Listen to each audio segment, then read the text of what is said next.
আজকে আমি দুধ রুই বানাবো।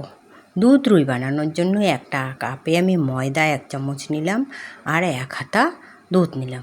সেটা ভালো করে চামচ দিয়ে গুলিয়ে আমি রেখে দিলাম। এবার আগের থেকেই আমি মাছগুলোকে লবণ হলুদ দিয়ে ম্যারিনেট করে রেখে দিয়েছি।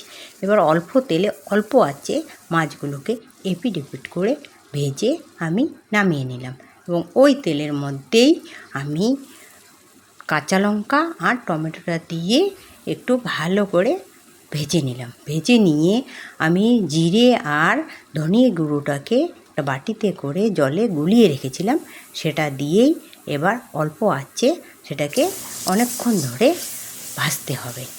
আমরা তো রুই মাছের অনেক ধরনেরই রুই মাছ খেয়েছি, আলু দিয়ে ঝোল খেয়েছি, ঝাল খেয়েছি, টক দিয়ে খেয়েছি। আজ আমি দুধ রুই চেষ্টা করে দেখলাম, খেয়ে দেখি কেমন হয়। এটাতে কোনো তেলও কম লাগে, মশলাও কম লাগে, ঝালও কম লাগে। এবারে আমি ওই যে মিশ্রণটা তৈরি করেছি সেটা আমি ঢেলে দিলাম। এটা কিন্তু ঢেলে দেওয়ার সঙ্গে সঙ্গে নেড়ে চেড়ে দিতে লাগবে, নাহলে ময়দাটা ভিতরে লেগে যাবে। এবার ওটাতেই আমি মাছগুলোকে ছেড়ে দিলাম, ছেড়ে দিয়ে একটু সামান্য 1 মিনিট ঢাকা দিতে রাখবে।